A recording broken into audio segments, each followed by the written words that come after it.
78 Sports TV here. Salute to the mighty LDBC. Y'all smash the like button and hit the subscribe.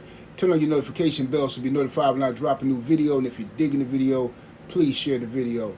So according to Ring TV, Devin the Dream Haney and Shakur Stevenson are negotiating a potential mega fight. I have not called Bill to confirm none of this yet. I'm going to do that later. But right now, I'm going to go ahead and cook on the possibility of this situation. So now, Shakur Stevenson versus Devin Haney, in my opinion, is the most skilled fight in boxing that can be made. From two excellent outboxers, two of the most highly skilled pound-for-pound fighters in the sport, meeting up in the square circle, I think would be phenomenal. It's a fight that the hardcore boxing fans have been pushing for a long time. And if we're able to get this, man, wow. Listen, if Dana White is able to pull this off, Turkey able to pull this off, then a lot of haters going to be mad. You know what I'm saying? A lot of people going to be sick with it. But right now, we know that Shakur Stevenson had some issues, some contradictory statements when it as it relates to the weight.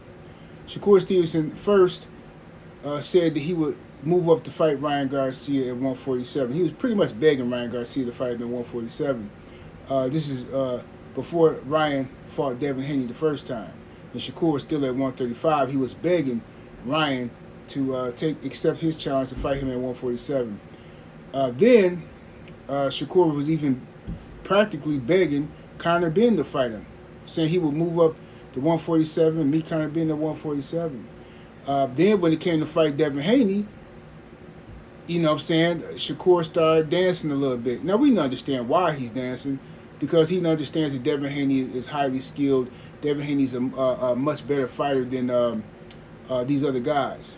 But regardless of what the haters think, Devin Haney's a much better fighter than these other guys, and that's why Shakur Stevenson needs special stipulations, and he wants to drain Devin Haney. He wants to have an advantage against Devin Haney that he don't necessarily want against those other guys. He then tried to clear it up and says, "Well, no, I want a weight advantage. I want some rehydration clauses and stuff like that with Conor Ben and two. And Ryan got to come down to 154 because Ryan said this and that. But, you know, whatever. We talking about Devin Haney now. Anyway, so let's get to it. Devin Haney, Shakur Stevenson. Devin Haney beat Shakur Stevenson in an excellent fight, though. An excellent fight. I got Devin Haney beating Shakur Stevenson. And the reason why I have Devin beating Shakur Stevenson is I think that Devin Haney, first of all, a lot of people gonna think this fight gonna be boring, and that's gonna be your mistake. I remember when people said the same thing. I know y'all can get tired of me mentioning this fight, but this is one of my favorite fights of all time. A lot of people said that about James Toney and Roy Jones Jr. They said that fight was gonna be boring. Back in the day, I remember people saying that James Toney and Mike McCallum was gonna be boring. You know what I'm saying, because of their styles and this and that. And they ended up being one of the greatest fights I ever seen as far as stylistic, as far as pure boxing, technique, the pivots, everything that you want to see in boxing was being done out there in that ring with those two guys. Now, I think when you got two skilled guys like this with Devin Haney and Shakur Stevenson, I think Devin is going to beat Shakur because of Devin's jab. I think Devin Haney's he's going to be aggressive, more aggressive than he usually is with Shakur Stevenson. I think in certain spots it will be a technical chess match.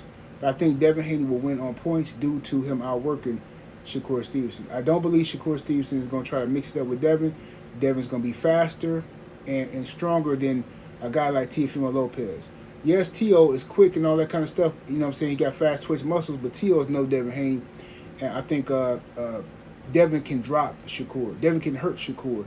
Unlike Teo couldn't do what Devin can do. He didn't pose the same threat that Devin poses to Shakur Stevenson. So I think that's going to be the issue if the fight gets made. And I hope it does get made, man. I really do.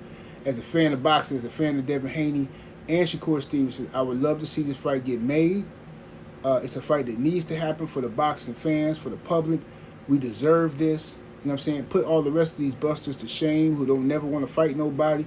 Put them to shame. You know what I'm saying? I'm with it. You know what I'm saying? So hopefully this is true. Hopefully this is true, and hopefully they are out here, negotiating to make this fight happen. Shakur needs to come up to 147 for this fight. He needs to, and I'm going to tell you why. Devin Haney is the WBO welterweight title champion. He is the number one welterweight in the world. If Shakur Stevenson wants that pound for pound status that he's on the list, he needs to move up and show why he's pound for pound ahead of Devin Haney on that list. He needs to come up and take Devin Haney's belt. Now, if you want to have a rehydration clause, that's up to them to negotiate. But in my opinion, Shakur Stevenson needs to fight Devin Haney at 147. Right? You don't want no excuses. You don't want to drain Devin Haney and all this stuff. And then now we sitting back to square one trying to figure out who's really the best. You know what I'm saying? Shakur should want to beat the best Devin Haney possible. He shouldn't be trying to fight a drained Devin Haney. Now remember, Shakur got all excited a couple years ago when Devin Haney became undisputed at 135, and it was obvious to everybody that Devin Haney wasn't at his best. He was draining himself. Still beat Lomachenko. Still was able to beat George Kambosos, even though Devin was draining himself, and we know he wasn't at his full potential because he had outgrown that weight. Shakur Stevenson rubbed his hands together like Birdman, saying, "Oh, yeah, if Devin fight me, he gonna be drained." It's on YouTube. I ain't making it up. He smiled and laughed and said, "Oh, he gonna be drained if he fight me." You know what I'm saying? Blah blah blah. So you had an opportunity to fight a drained Devin Haney, and you chose not to. All right, because you wanted, a 50-50 split or something ridiculous like that. Even though Devin was undisputed champion, you wanted some type of 50-50 split, which was ridiculous. Devin moves up to 140, fights Regis, wins that belt. You could have fought Devin then, and you said you was cool staying at 135. Cool, everybody left you alone, all right?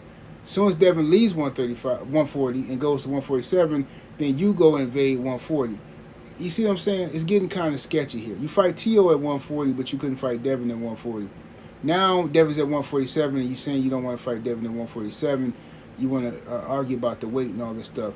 Listen, Shakur, you are a pound-for-pound fighter. I believe in your talent. I don't think you could beat Devin Haney. I think it'd be a close fight. But if you're a pound-for-pound fighter, you should be willing to move up to fight Devin Haney at his weight. If Devin Haney was willing to move up and fight Boots, Brian Norman, right, the two strongest knockout artists at 147 at the time, he was willing to move up and fight them guys without any stipulations, then you should be able to do the same thing. If Devin Haney was willing to move up and try to fight Xander Zayas, and he's huge, right? He was finna go challenge Xander for the 154-pound titles. They was literally negotiating that. He didn't ask Xander for no catch weight and no weird stuff like that. So, and Shakur, you have spoken out against catch weights in the past, man. Just go ahead. We just want to know who's better at their best. If you tell me you're not at your best, you don't think you can beat Devin Haney at 147, then you should say that, right? So everybody can get the picture, right? But you can't say that you're better than this man and then, you want to drain him or you want some type of competitive advantage. That's just not fair. It's ridiculous. I want to know at the end of this fight who is the best between these two guys, Devin Haney or Shakur Stevenson. I got Devin Haney. Y'all let me know what y'all think. 78 Sports TV. Salute to the mighty LDBC. Y'all smash that like button, share the video. We're about to hit those deuces.